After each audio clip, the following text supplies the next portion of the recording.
什么声音？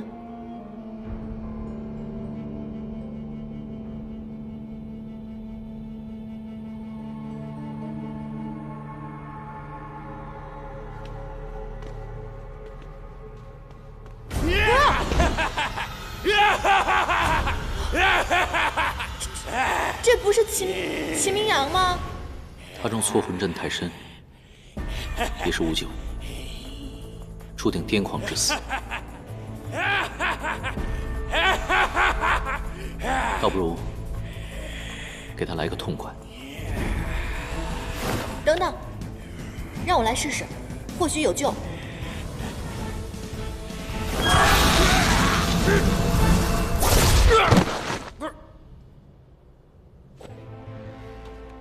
怎么样，我厉害吧？以前是我小看你了，没想到你还真有点小本事。当然了，我说过我可以保护你，就算你跟他一样迷了魂，我照样可以救你。张口就咒我，看来又想进去了。哦，不是，你知道我这个人的，我一得意就爱忘形嘛，理解一下，理解一下。哎，你走了，他怎么办？不是说你要救他吗？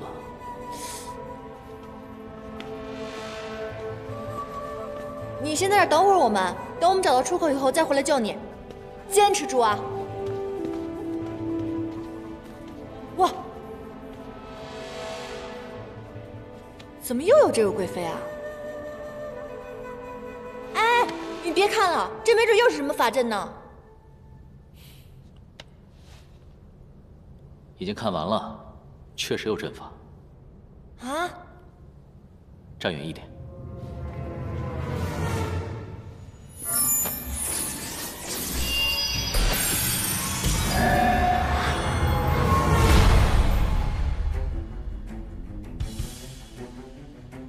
八卦图，奇门之术，流传了很久了。此乃艮离之卦。艮离之卦。生门居北，死门于坤，没准这墓的出口是在生门之后，怎么回事？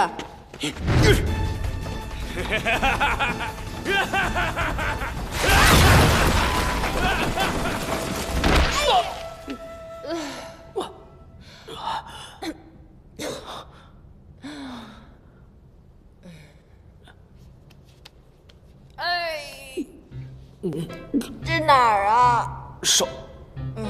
摸够了没有？抱歉，我不知道你在想。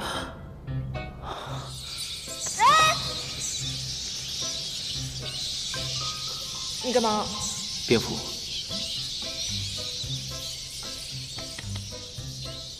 爬够了没？蝙蝠已经走了。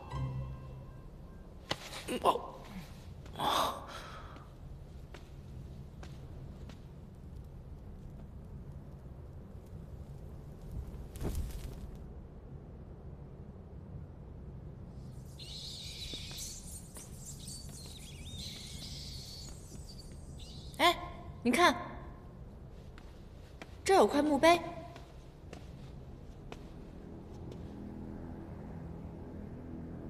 帝王无情，贵妃何辜？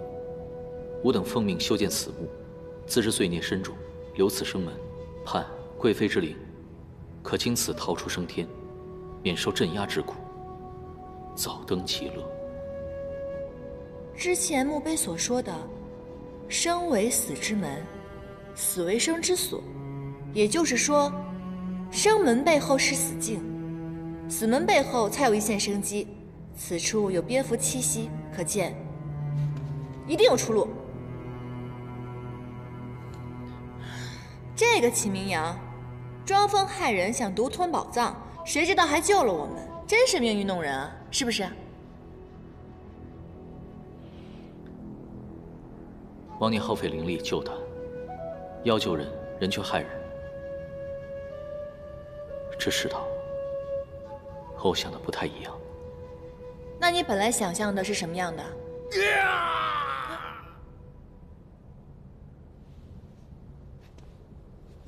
哎，咱们要不上去救他们吧？这个秦明阳死有余辜，死就死了，可是其他的人是无辜的。走吧。哎，唐天师，您英勇无敌，破法阵如拈花般简单，一人阻挡万妖，而我实在没什么本事。不如这样，我就在这里等着你凯旋，如何？你放心，我不是不想陪你，只是这段时日我一直被关在葫芦里面，我腰力不济。再说了，这个甬道也太长了，我根本就飞不上去嘛。无妨，抓紧我即可。这不合适，这不合适。你说的也挺有道理，带着你一个人的确不合适，那就进葫芦里吧。什么都不说了，是兄弟一起走。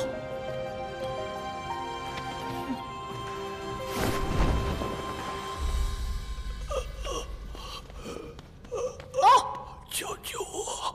怎么回事？你怎么好像老了几十岁的样子啊？他吸走了我的命。什么？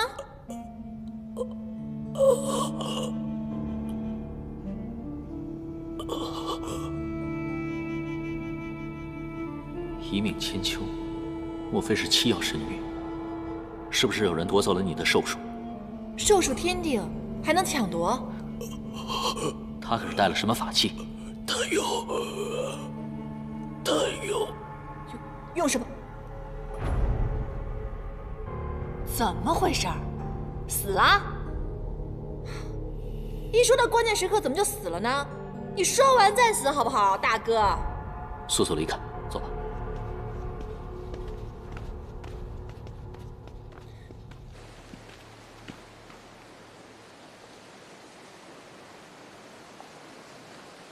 宇恒是凡界最强的捉妖天师之一，一直隐居东海。前段时间收到线报，他曾途经兰溪镇捉妖，但是并无确凿证据证明他捉的是颜旦。他的丹房外皆是凶险万分的捉妖法阵。你真的想清楚了，要一个人硬闯啊？更何况你看看这里，东海地界，你要是被龙族的人发现了，那怎么办？只要有能找到颜旦的一丝可能性，无论是刀山火海，还是黄泉碧落，我也一定要抓。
什么妖，竟有如此的法力？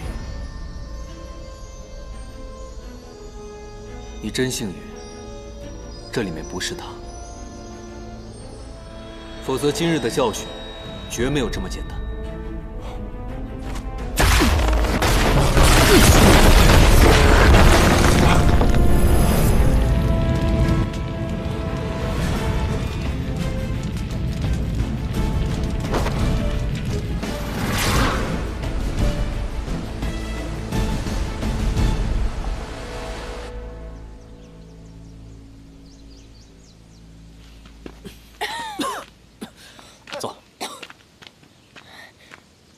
跟我们夏目的人，除了这个秦明瑶，全都不见了，恐怕是凶多吉少。而且他那个寿书是谁取走的？难道真的是贵妃？贵妃冤魂，不过是阵法所化，屋中已无宝藏，传说却愈演愈烈。只有一个可能，有人在装神弄鬼。人为财死，鸟为食亡，鸟多人就多，跟着鸟来，果然有人。他说的没错。姑娘，姑娘，这很危险的。你刚刚说什么？他说，是谁啊？嘘，她是我娘亲。她还说木门通向鬼门关，你们千万不要打扰她睡觉啊！哎呀，小姐，小姐，你怎么又到这个地方来了？啊，这是我们家小姐，从小生病坏了脑子，成日里疯疯癫癫的，爱说胡话，二位莫怪啊。这里乃是荒郊野岭，你家小姐为何会跑到这里来？二位有所不知，我们沈府呢离此地很近，最近啊因为闹鬼闹得太凶了，所以才一不留神让小姐跑了出来。哎，我看二位的装扮像是江湖能人，不知道会不会驱鬼啊？他们是坏人，我们快回去吧。他们是从地狱里爬出来的恶鬼，快走，快回家。你们看，我们小姐又开始说胡话了。若二位能还我们沈家安宁的话，我们老爷一定会重金酬谢的。行，正愁没地方去呢，那就恭敬不如从命了。哎，那请随我来。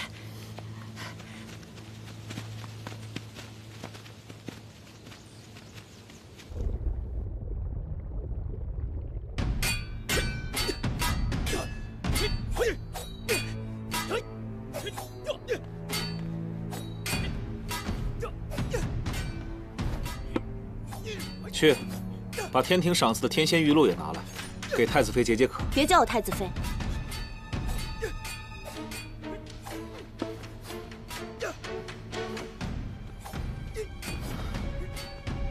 我们的父王正在大殿商议婚事，早叫些时日又何妨？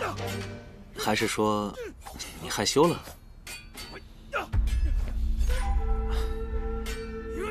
父王教导我，龙族是天庭的前锋，练兵之道不能有一日懈怠。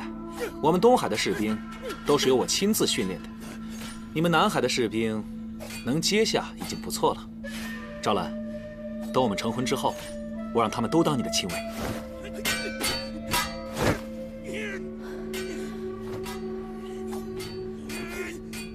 赵兰，你相信我，我会保护你一生一世，不会让你受半点伤害。谁让你保护？我自己不会打吗？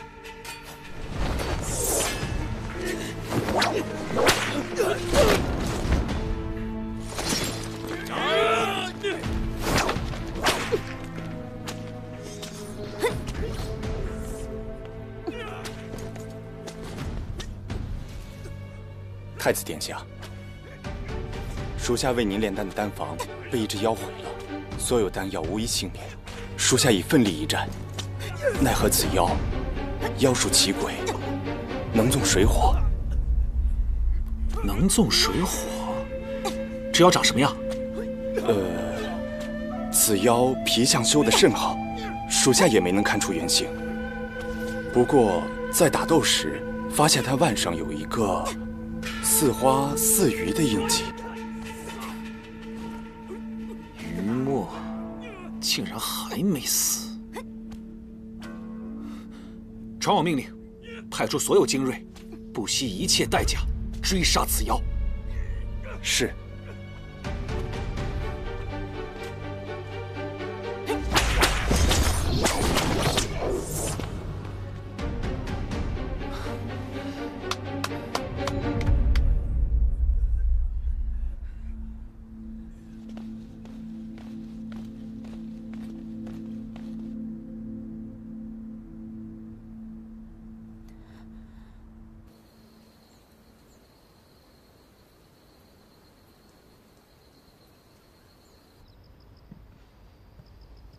我们家湘君与常人有所不同，为了让他不遭人白眼，我就把宅子设到这个人烟稀少的地方。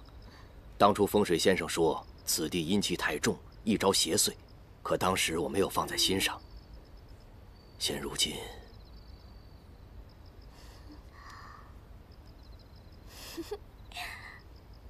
唐天师，我看你年纪很轻，果真有办法对付恶鬼吗？晚辈是凌霄派弟子，自幼便修习诛邪之术，您请放心。啊，恕老夫有眼不识泰山呐！原来唐天师是赫赫有名的凌霄派啊！啊，唐天师，可曾婚配？啊，沈老爷为什么会这么问？唐天师，您出身名门，又有一身的本事，您沉稳持重。如果不嫌弃的话，可否能娶我小女湘君为妻？啊，我知道，是我们家湘君高攀您了，但是我们沈家有良田千顷，商铺数界，金银绸缎数不胜数。如果您肯答应的话，我可以把沈家的一切都给你。不好意思，您继续。我就有点意外，我本来以为今天上演的是降妖伏魔的戏码，没想到才子佳人的美事儿。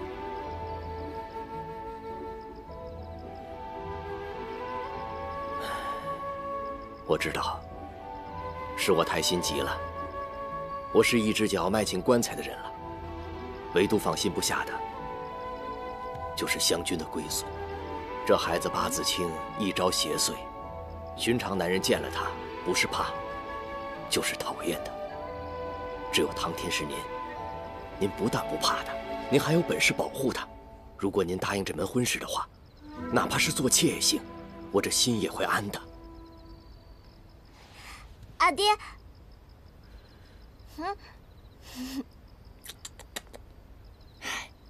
沈老爷托孤托得这么认真，别推辞了吧，别人想要这种好事还求不得呢。啊！夫人不必试探我此生为你而已，绝不纳妾。你叫我什么？夫人啊。她是你夫人？私定终身，尚未禀明师门。私定终身？哎，这种话不可胡说的。夫人难道忘了，我下聘时曾送给你一个玉壶？记得。原来如此啊，是我们湘君没有福分呢。沈老爷，凌霄派出鬼自有秘法，以小妖投食便可将之请走。只要出现宅中恶鬼，沈小姐便可以安然无恙。唐天师所言极是，这天色已晚，我让下人安排厢房，你们早点休息。驱鬼之事，咱们明日详谈。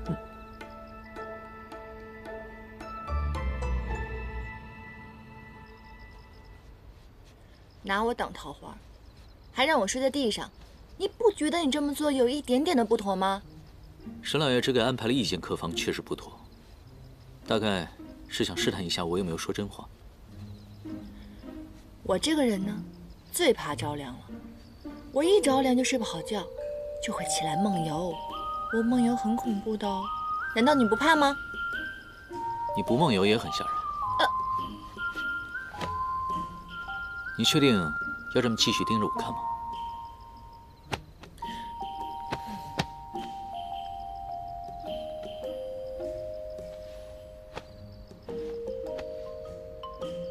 唐天师，你之前跟我说过，世间本无鬼，所以你跟沈老爷说，如果遇到恶鬼的话，就投妖请走。这是随口一说的，对不对？唐天师，哎，再吵就是真的。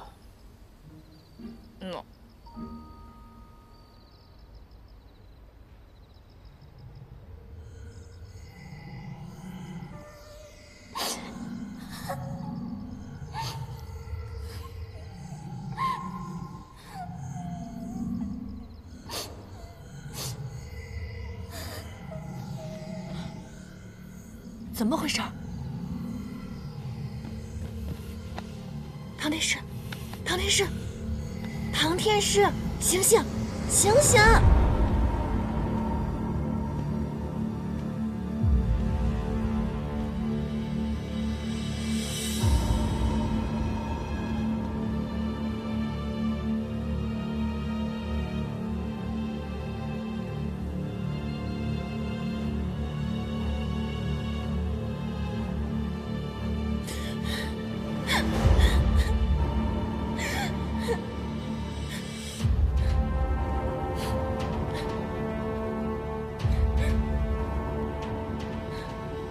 你是谁？你怎么了？我会这样，全都是你害的。你欠我的，为什么不还给我？都是我害的。我欠你什么了？你要我还什么呀？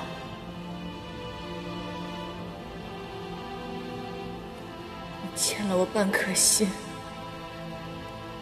这是你害的，我要你还给我。心头好痛，如梦中一般。莫非是他对我施了妖法？傻了？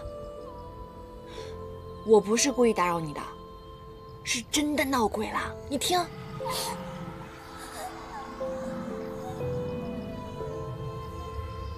像是从西边传来的。好刺激！我们快出去看看吧。你胆子不大，好奇心倒不小。嗨，你我第一次见面的时候吧，我虽然是谎话连篇，可是那句成为天下第一换本大家是千真万确的。为了此志，当然要多多经历，多多观察啦。走啦！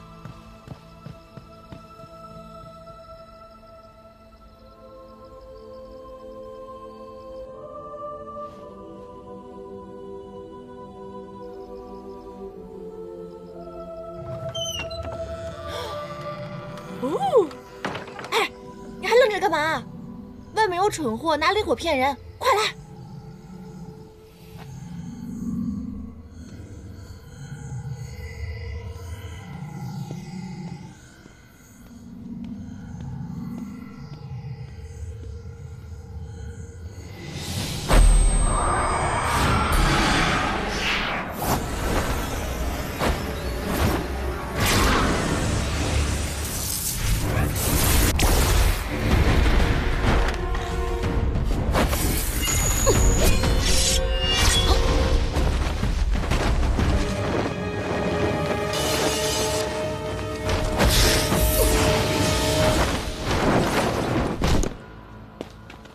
傻眼了吧你？敢暗算我们？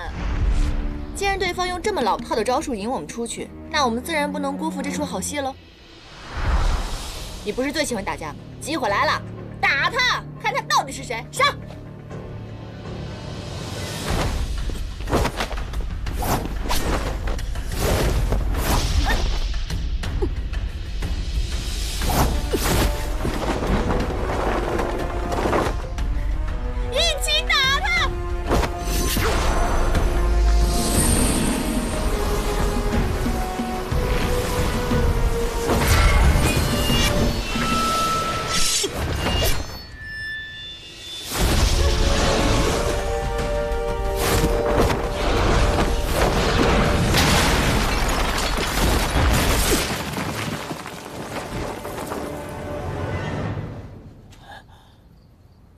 你不是一向最讨厌我们妖吗？你刚刚为什么要血肉之躯救我？大概是一时无良，想报救命之恩吧。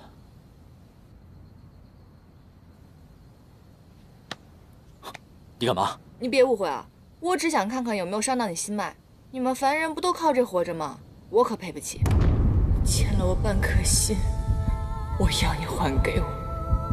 我要你还给我！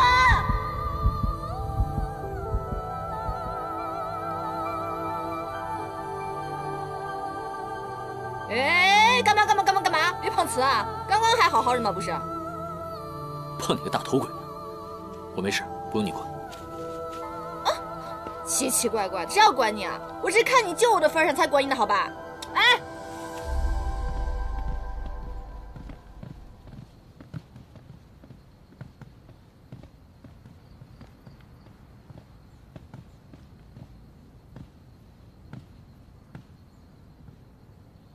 走啊，看看去。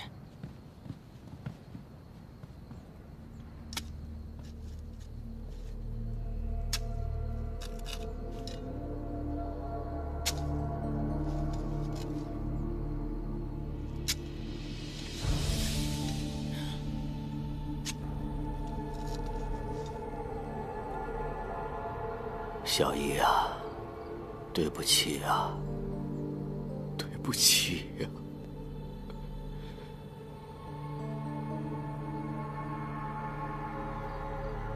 对不起。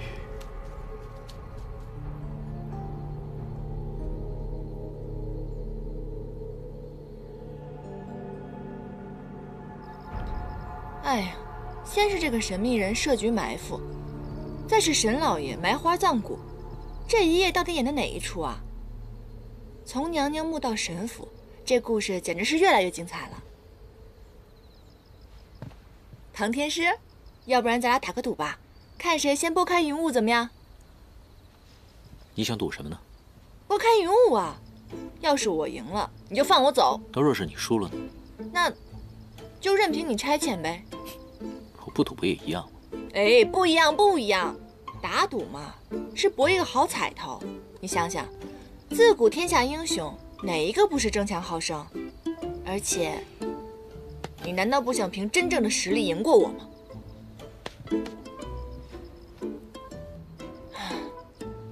无聊。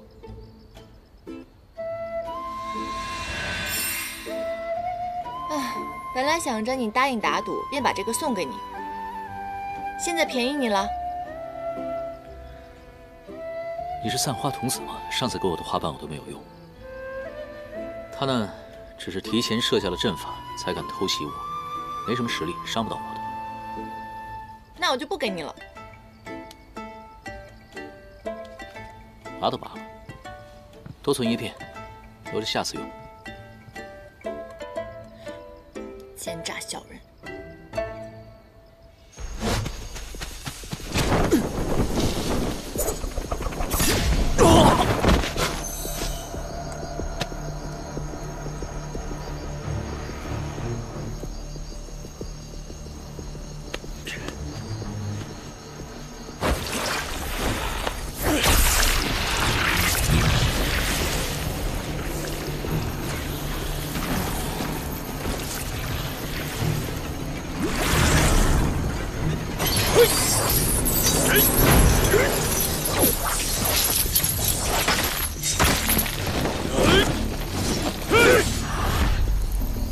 囚龙锁都用上了，敖轩，出来吧。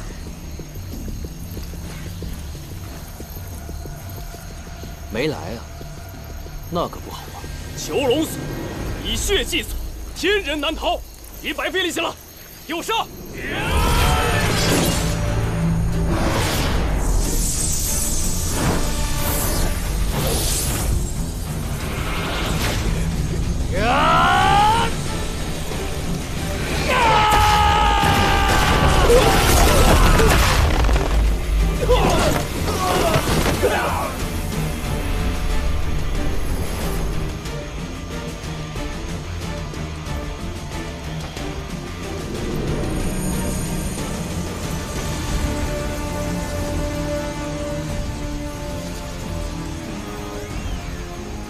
东海龙族，不过如此。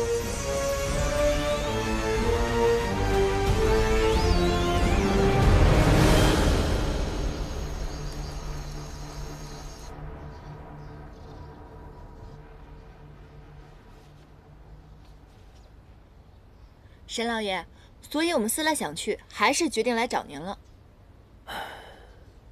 原来我爷爷离魂，并非闹鬼，而是梦游。所以沈老爷，您让我们捉的鬼就是您自己啊？想必是吧。后院花圃中的泥土十分的松软，想来这梦游症不是第一次发作了。沈老爷如此犹豫，是不是想到别的什么了？哦，对了，沈老爷，花圃中所埋的尸骨是谁啊？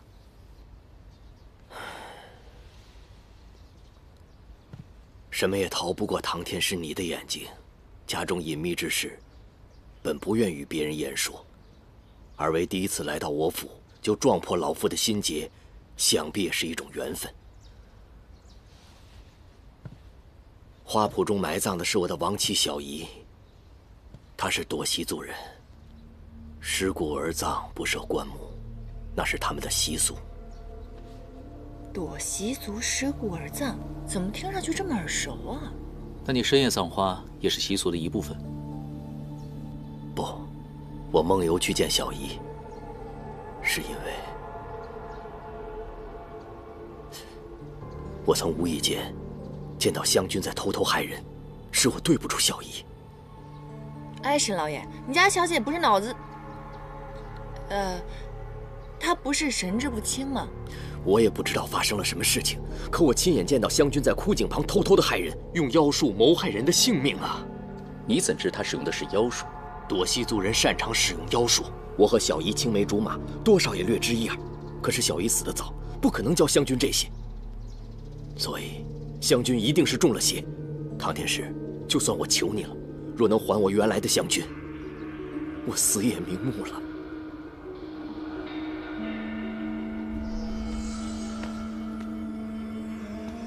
这井倒是挺深的，不过里面什么都没有。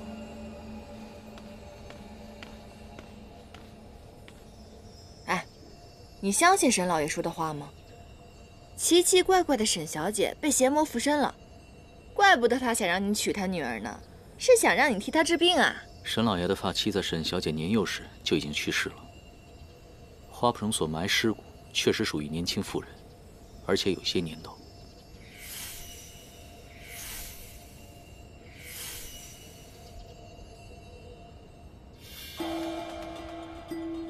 地上有东西。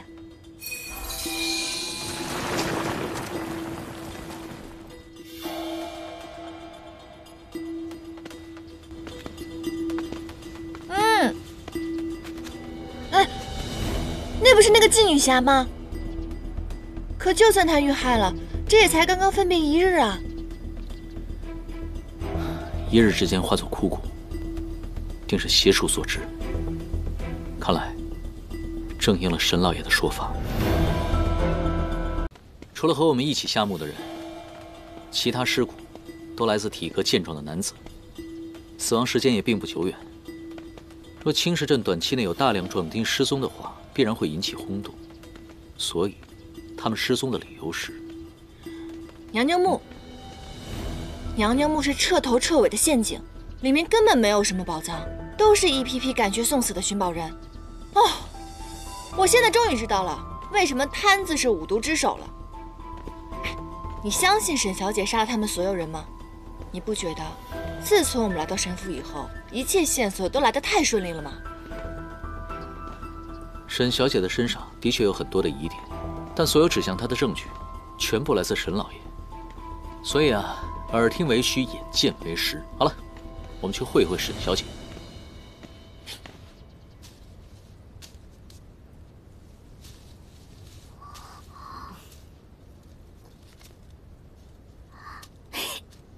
真好看。这沈小姐还挺可爱的，看不出来在装傻。你认为她是在装傻？你没发现吗？这沈小姐长得像孩童一样，玩的浑身都是泥巴，唯独这张脸却干干净净的。娘娘墓外第一次见她的时候，我就发现了，那么远的距离，她跑过来衣裙都被树枝勾破了，唯独这张脸是又白净又俏丽，让人忍不住吧想摸上一把。你一个女妖，言辞怎么学得如此轻浮？拜托，轻浮？美色当前，人之常情，好吗？这沈老爷想把自己的女儿嫁给你，你都无动于衷。看来这辈子你注定孤家寡人了。无妨，那这辈子就找这聒噪的妖打发时间呗。我开玩笑的，我开玩笑的。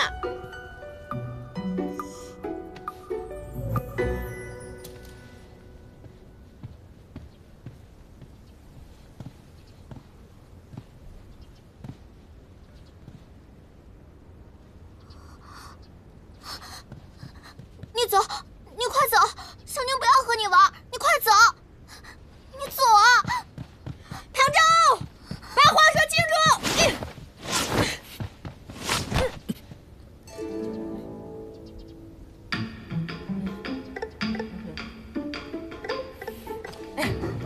夫人，你不要激动啊！我就知道你会来找他，你抗拒不了沈家给你的诱惑，对不对？唐周，我们两个16岁就在一起了，你说了多少山盟海誓？可如今你想跟他在一起了，我不服！你听我解释。解释个头啊！哦，接了啊。沈小姐，身手这么敏捷，不像天生痴傻呀。阿爹说湘君不傻，湘君认识好多字，还会背三字经呢。人之初，性本善。玩一次就够了。如果你想继续演的话，我出手你可躲不了。胡嫂就要回来了，若二位想知道真相，晚上来我房里。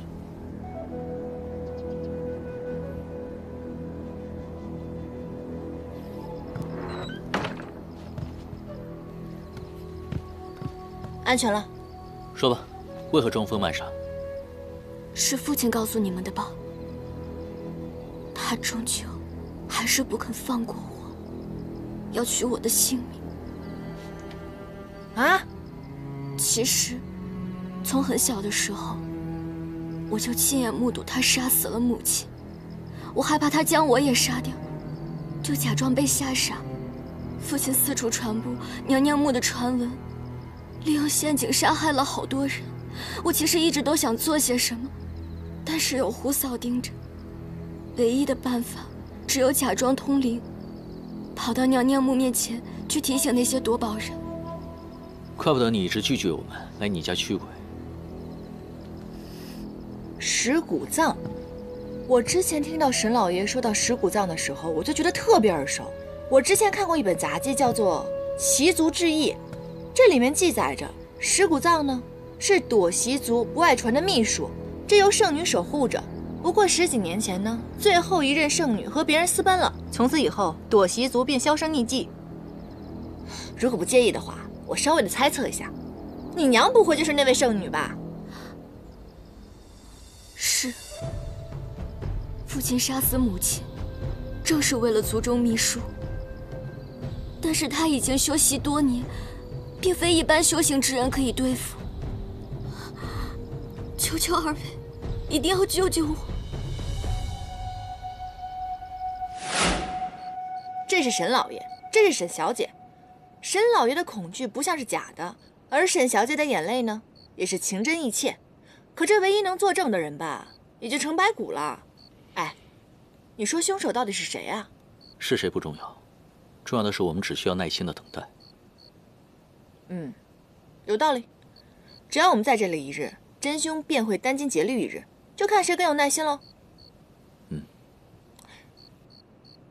不过你这么有把握吗？凶手一旦出现，你便能抓住他？只要不被你拖后腿就行。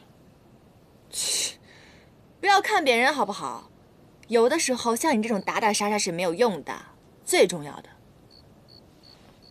是靠这里智慧，懂吗？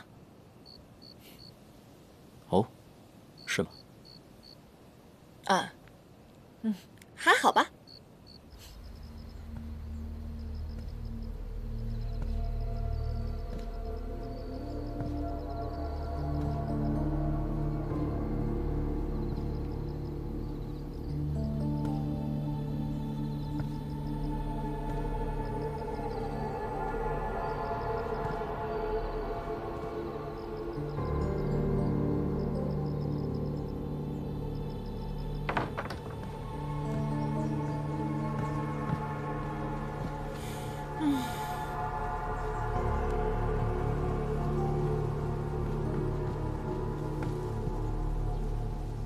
鬼鬼祟祟的。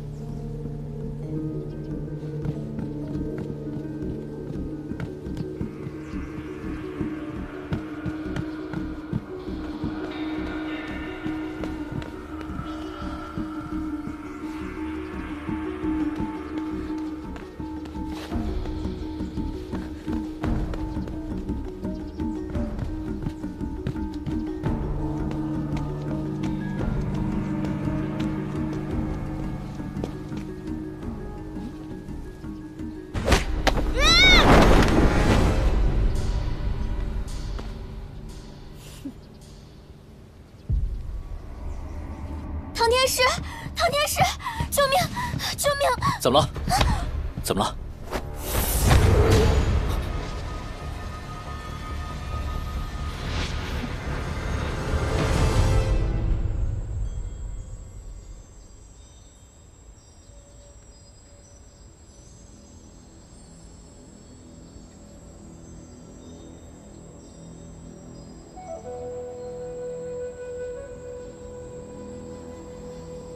唐天师，你天生一副好相貌，只要你子见了都会喜欢的。其实我也不想把你变成干瘪的骨头架子，但是我也没有办法，谁让你们知道太多了。你是凡人，却可将人变成枯骨，是弃养神域吗？这你都知道？我当真还有点不舍得杀你了。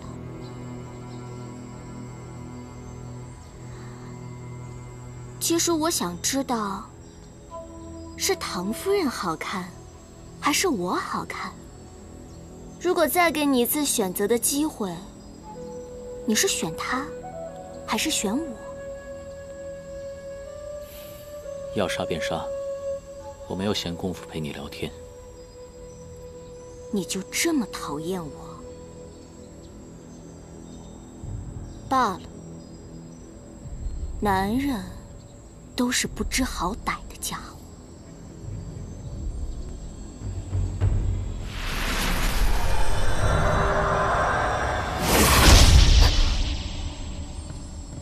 哇，好你个沈香君啊，背着我勾引我男人是不是？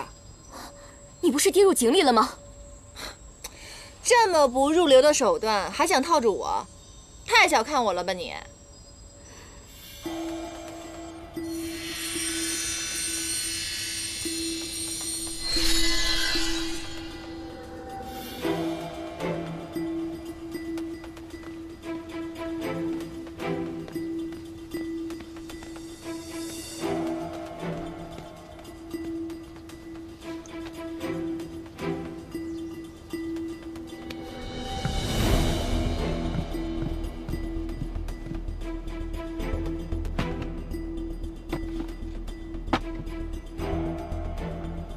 老爷，吃饭了。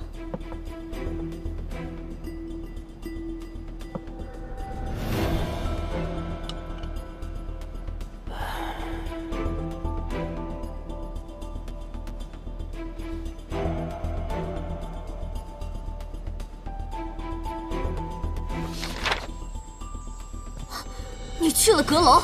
是啊，要不是因为你，我怎么能知道沈老爷年轻的时候如此英俊呢？还画得一手好画，看看上面写什么：3月3，吾与宜君携小妹相君外出踏青。这么看来，你跟沈老爷是小姨子跟姐夫的关系，那为什么对外声称是父女呢？而且就因为你姐姐死了，就把她给涂黑了？这不关你的事。哎，别激动嘛，怎么不关我的事儿啊？老爷已经答应我了，若是我把你杀掉呢，他就可以恢复青春，我也可以永葆青春，这样我们就可以永生永世在一起了。你觉得我要答应他吗？他要和你在一起？对啊，你杀了你姐姐，杀了他最爱的人，他不跟我在一起，难道要跟你在一起啊？我要杀了你！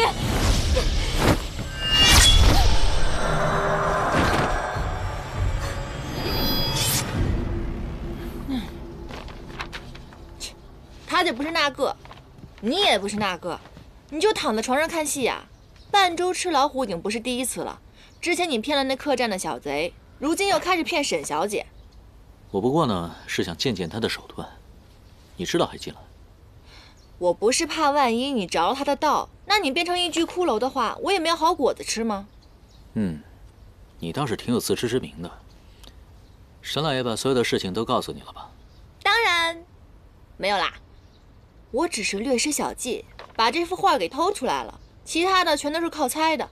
演戏嘛，就是要随机应变了。沈老爷这么思念自己的亡妻，睹花思人都来不及呢，怎么可能涂黑呢？妹妹涂黑自己的姐姐，只有一个原因，那就是嫉妒。哎，小姨子爱上自己的姐夫，这种戏太俗套了。白漂亮，你果然厉害。哼，还好吧。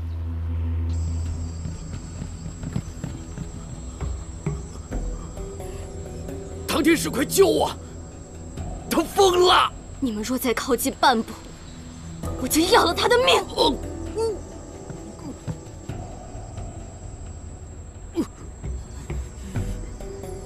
为什么？我这么爱你，你对沈怡君还是念念不忘？你知道我有多痛吗？姐姐为了你，连圣女长生的机会都不要了，抛下族人，和你私奔，到头来却被你亲手杀害。你还有资格想他？那是你逼我的。当初你盗走神玉，吸干了全族人的精血，你修行大增后，追上我跟小姨。我当时向你求饶，求你放过我，但你非要我杀了小姨才肯罢休。天哪！哎，我本来还觉得这个沈老爷挺可怜的，没想到谁也不无辜啊。现如今小姨已经死了，你还是不肯放过我，把我关在这里，把我变成现在这个样子。你倒是永葆青春是吧？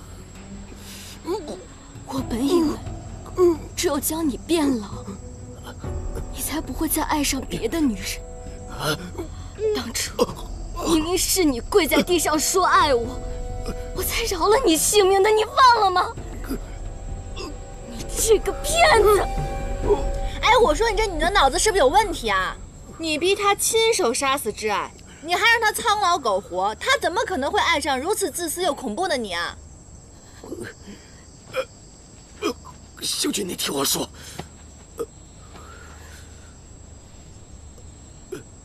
湘君，你不是喜欢我的画吗？我正打算给你画一幅，画里只有我和你，我们两个生生世世，绝不分开，好不好？湘君，求你放过我，相信我。湘君，你千万不要听他们俩的挑拨，是他们逼我说出小姨的事情。他们是要得到七曜神玉，你知道吗？我不骗你，相信我，小君。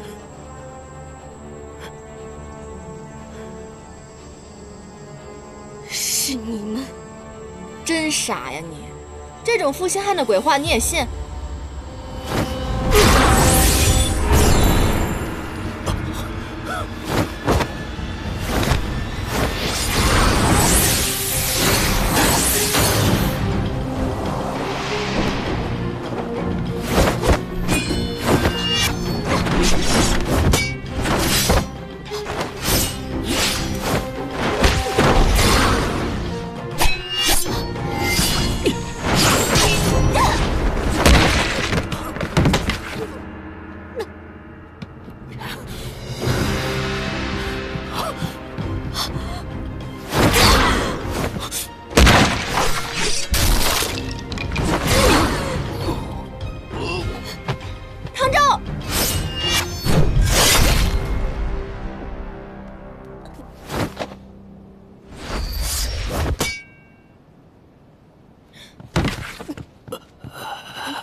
为什么这么对我？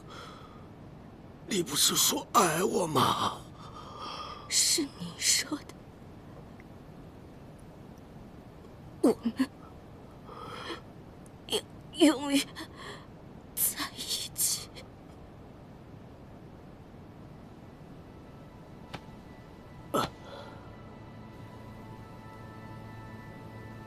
我今日才明白，人的贪婪与执念，远比妖物更可怕。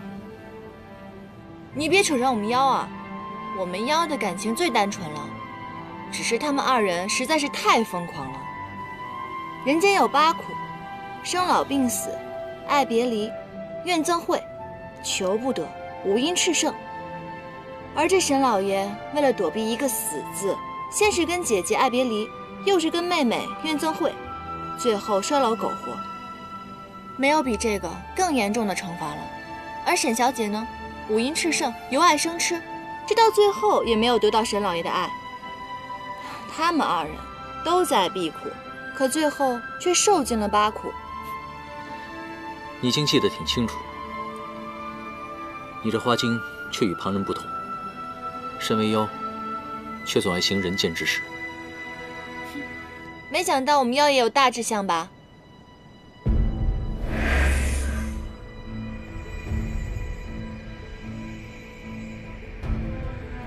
七曜神玉，你来娘娘墓就是为了找这个吧？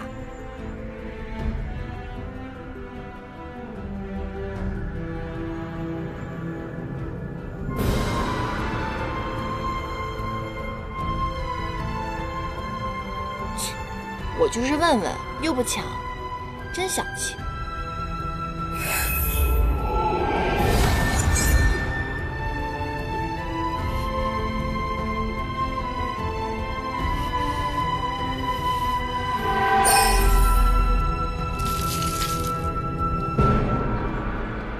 七虎、犀牛、奇豹大哥、金女侠，还有那些不知名的兄弟们，你们安心吧，杀害你们的人已经死了。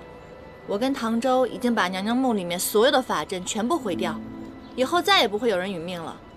若有来世，希望你们不要再为钱财冒险，可以一生良田美眷，一世无忧。我还有一个愿望，我希望唐天师能够听到我的肺腑之言。